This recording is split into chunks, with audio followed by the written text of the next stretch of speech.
या कथेत अशा काही दृश्यांची वर्णने आहेत जी तुमचे मन विचलित करू शकतात.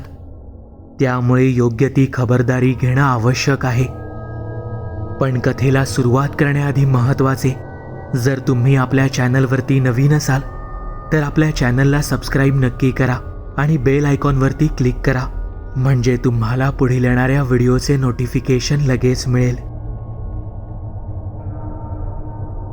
रात्रीच्या गहिऱ्या काळोखात बुडालेल्या डांबरी रस्त्यावरून ती एकटीच चालत होती.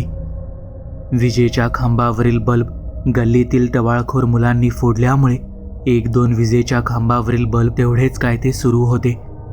कामावरून सुटून ती आता घरी निघालेली.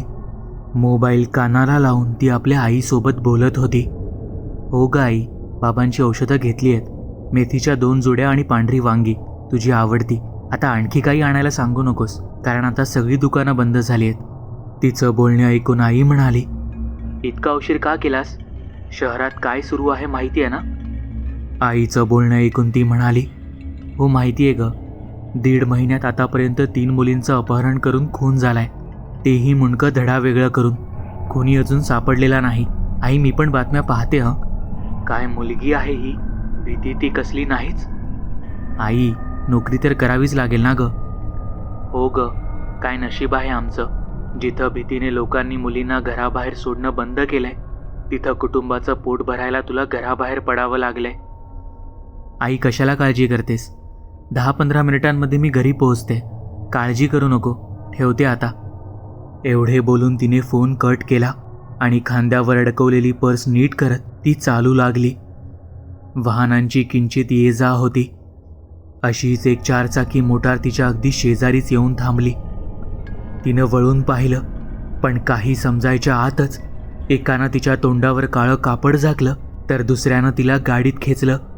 कोणाला काही समजायच्या आत पुढच्या क्षणी ती गाडी सुसाट वेगात निघूनही गेली. या झटापटीत तिचा मोबाईल आणि पर्स मात्र त्या रस्त्यावर तसेच पडून राहिले. काही वेळानंतर रात्रीच्या काळोखात एका घनदाट जंगलातून जाणाऱ्या कच्च्या रस्त्यावर एक 4-चाकी मोटार थांबलेली. तिथेच काही अंतरावर झाडीतून आगींच्या ज्वाळांचा पिवळसर तांबडा प्रकाश तेवढाच काय तो दिसत होता. आजूबाजूला पसरलेल्या घनदाट झाडीमध्ये असणाऱ्या थोड्या मोकळ्या जागेत एक अग्निकुंड धडधड पेटत होता. त्या अग्निकुंडासमोर एक काळाकुट्ट जाड अर्धनग्न माणूस, जो कदाचित मांत्रिक असावा, आपल्या उजव्या हाताने एक आहुती त्या अग्नीत अर्पण करू लागला. त्याच्या आजूबाजूला पूजेसाठी लागणारं बरंच साहित्य ठेवलेलं. बाजूला एका मोठ्या उथळ भांड्यात काहीतरी होतं, ज्यावर कापड झाकलेलं.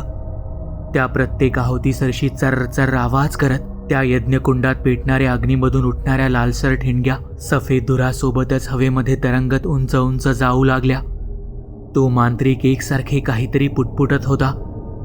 बसकं नाक, गोल चेहरा आणि तुळतुळीत टक्कल.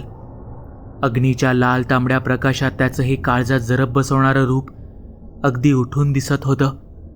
त्यांचा विधी सुरू असलेल्या ठिकाणापासून काही अंतरावरच असलेल्या एका वडाच्या झाडावर उलट्या लटकणाऱ्या वटवाघळाची लाल रखरखती नजर जमिनीवर पेटणाऱ्या अग्निकुंडावरच स्थिरावलेली.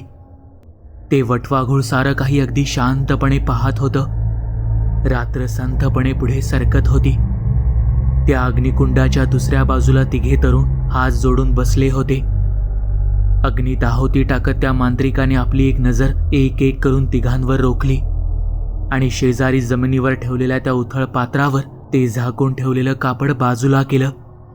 त्या पात्रात त्याच मुलीचं तोडलेलं मुंडकं होतं, जिचं काही वेळापूर्वी त्या तरुणांनी अपहरण केलेलं. तिच्या केसांना पकडून त्यानं तिचं मुंडकं त्या पेटणाऱ्या अग्नीवर धरलं. तसे तिच्या कापलेल्या मानेतून थेंब थेंब रक्त त्या अग्नीत निथळू लागलं. समोर बसलेले 3 तरुण ते भीषण दृश्य निसंकोचपणे पाहत होते. कदाचित हे त्यांच्यासाठी नवीन नव्हतं. मांत्रिकाने आपली नजर त्या 3घांवर रोखली आणि करड्या आवाजात म्हणाला, या 4थ्या बळीसोबत परिसरातील सर्व आसुरी शक्ती जागृत झाल्या आहेत. आता 5वी आहुती 15 दिवसांनी येत्या पौर्णिमेला एका तरुण स्त्रीचं शरीर कापून अग्नीला अर्पण करावं लागेल. पहिला तरुण हात जोडून शांतपणे म्हणाला, तरुण स्त्रीचं? हो, तरुणीचं. ते कुठून आणायचं? तुम्ही ठरवायचं.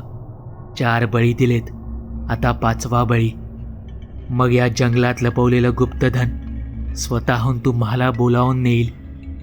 आणि जेव्हा तुमच्या हाती गुप्तधन लागेल त्यानंतर येणाऱ्या प्रत्येक अमावस्येला 1 बळी गुप्तधन सापडलेल्या जागी द्यावा लागेल. आणि त्यावेळी माझी गरज नाही लागणार. तिसरा तरुण जरा अडखळतच म्हणाला, बाबा विवाहित की अविवाहित? कोणतीही चालेल, पण.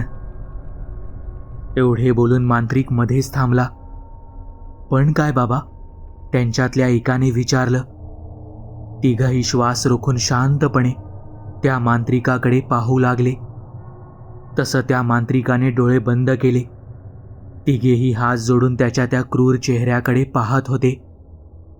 एक विलक्षण हास्य त्याच्या चेहऱ्यावर पसरलं. अग्नीच्या लाल तांबड्या प्रकाशात त्याचं ते हास्य अधिकच भयानक वाटत होतं. त्याने आपले डोळे हळुवारपणे उघडले, तिघांकडे एक भेदक कटाक्ष टाकला आणि किंचित हसून म्हणाला, निळ्या डोळ्यांची तरुणी. निळ्या डोळ्यांची? हो, निळ्या डोळ्यांची. या पौर्णिमेला बळी द्यावा लागेल. आणि एक गोष्ट लक्षात ठेवा, 5वा बळी नाही मिळाला तर इथल्या सैतानी शक्ती मला जिवंत सोडणार नाहीत. एवढं बोलून त्या मांत्रिकाने अग्नीवर धरलेलं त्या मुलीचं मुंडकं धडधड पेटणाऱ्या त्या अग्निकुंडात सोडून दिलं. त्या सरशी आगीच्या ज्वाळांसोबत लाल प्रकाशमय ठिणग्यांसोबत धुराचा लोट हवेत झेपावला. समाधानकारक नजरेनं ते तिघेही एकमेकांना पाहू लागले. तसं मघापासून त्या झाडावर बसलेल्या वटवाघळानं अंगाभोवती आकसून घेतलेले आपले पंख हळुवारपणे वेगळे करत लांब पसरले आणि झटकन त्या झाडावरून घिरट्या घालत आकाशात उंच झेपावलं. त्याच्या तोंडून बाहेर पडलेल्या चित्कारांनी परिसर थरारून गेला. सर्वजण आपल्या 4चाकी मोटारीतून घरी निघाले. ब्ल्यू आईज आणायची कुठून? या एकाच विचाराने तिघांच्या मेंदूत काहूर माजवलेलं. रात्रीच्या काळोखात डांबरी रस्त्यावरून त्यांची मोटार अगदी संथपणे धावत होती. तसे मागच्या सीटवर बसलेला एक जण म्हणाला, कॉलेज सुरू असतं तर टीना होतीच. काय तिचे ते ब्ल्यू आईज, हिप्नोटाईज. अख्खं कॉलेज तिच्या मागे पागल झालेलं आणि ती माझ्या मागे. त्याचं बोलणं ऐकून शेजारी बसलेला तरुण म्हणाला, हो ना यार, आता उपयोगी पडली असती. तशी ही बरी उपयोगी पडली ना. त्यांच्या बोलण्यानं सगळेच आसुरी हास्य करत एकमेकांना टाळ्या देऊ लागले. मस्करी खूप झाली. 3 मुलींच्या खुनामुळे आधीच पोलीस सतर्क झालेत.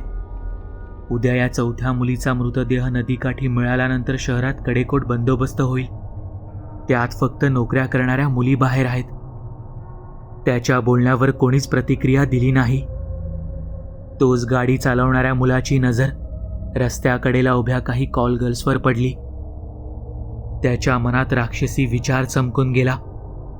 गाडीचे स्टेअरिंग सांभाळत मागच्या सीटवर बसलेल्या आपल्या मित्रांना उद्देशून म्हणाला, म्हणजे इथून पुढे अशा मुली स्त्रिया पाहायच्या ज्यांच्या जगण्यानं मरण्यानं कोणालाच फरक पडणार नाही. जी जगली काय आणि मेली काय सारखंच.